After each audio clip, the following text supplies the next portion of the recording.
Hoy vamos a ser un poco cáusticos y malvados. Vamos a hacer un análisis sociológico de lo que podríamos denominar los perfiles del izquierdista clásico. Podríamos distinguir distintos tipos de izquierdistas.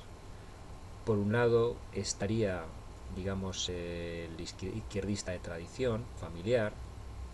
Generalmente suele ser una persona de nivel intelectual medio-bajo, de adscripción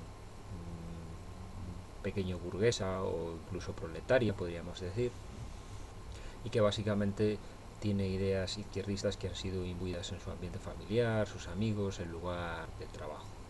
Básicamente opera con conceptos básicamente muy simples sobre la base de oposiciones y categorías antagónicas, buenos y malos, ricos y pobres, libertad e igualdad, etcétera. Básicamente son personas bien intencionadas, podríamos decir, que creen sinceramente que en la izquierda pueden encontrar ese ideal emancipatorio en sus vidas. Sus escasos conocimientos de economía les llevan a tener planteamientos económicos muy simplistas y excesivamente estatólogras, hasta el punto de desconocer los mecanismos básicos de la transmisión, la producción y distribución de bienes en una sociedad.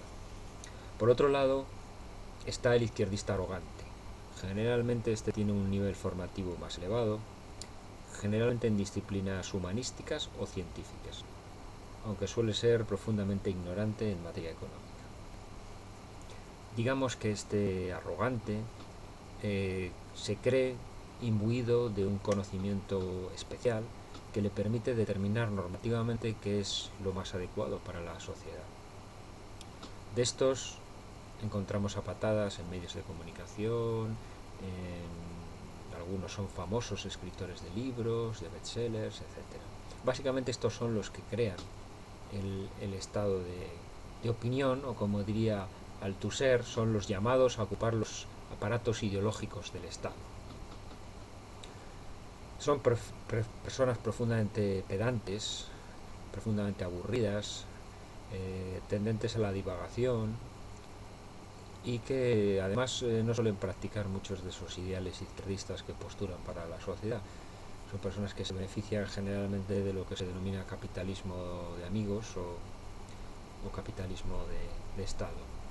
Básicamente lo que buscan a través del pensamiento de izquierdas es un lugar de preeminencia en la sociedad, un púlpito, podríamos decir, desde el que propalar sus pensamientos y sus doctrinas y convertirlas, podríamos decir, en dogma incuestionable.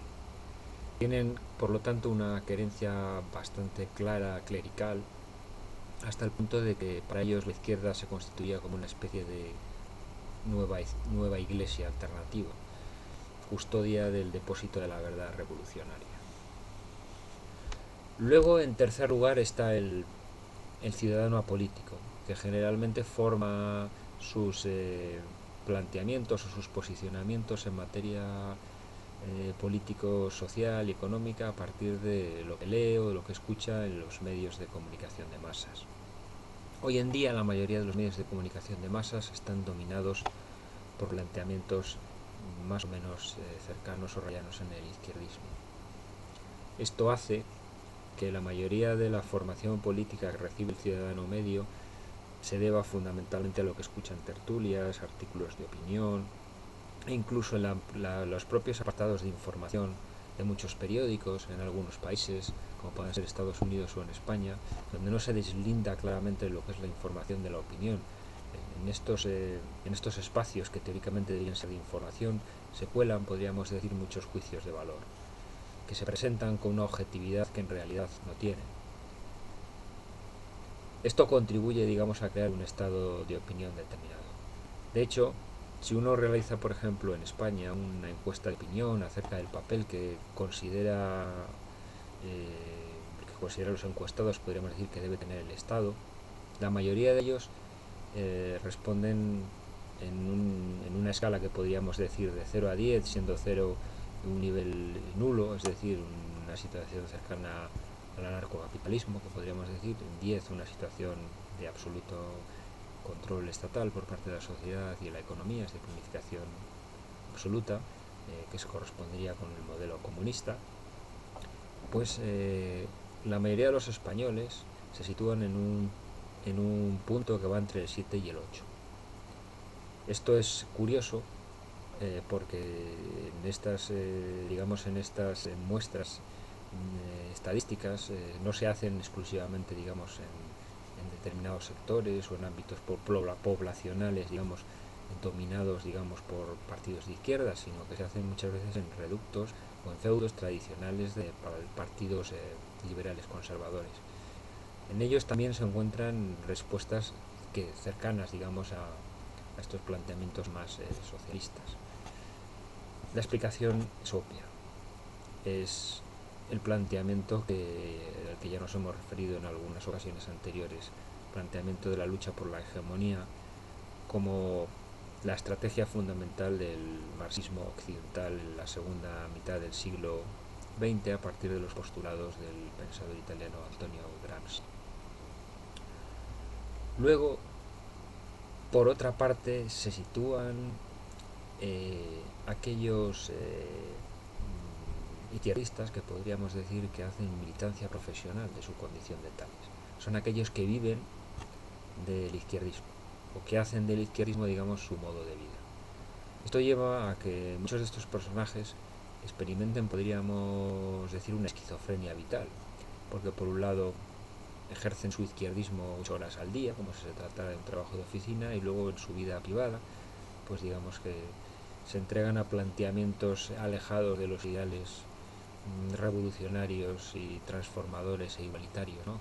que propugnan. Eso es característico de muchos cargos políticos, de partidos de izquierdas. Es también habitual de cargos sindicales. Es habitual de muchos profesores universitarios que hacen profesión de fe, podríamos decir, absolutamente irredenta, de planteamientos clásicos de la izquierda, mientras luego se dedican al consumismo voraz y al capitalismo más desalmado, ¿no? Que diríamos en muchos de estos casos. Pues esta es un poco la fauna, entre comillas, que uno se encuentra cuando se atreve pues, a adentrarse en esta amazonía de jungla del izquierdismo, que es una actividad desde un punto de vista intelectual no demasiado reconfortante de determinados momentos, en la medida en que es un pensamiento pues muy lastrado, está lleno de mitologemas, apriorismos, etcétera, y poco dado al debate y al cuestionamiento. Pero desde el punto de vista folclórico y popular, pues a uno le permite una taxonomía bastante curiosa de estos personajes que digamos que polulan en sus ámbitos. Bueno, en otro próximo vídeo pues hablaremos sobre otro tema. Gracias.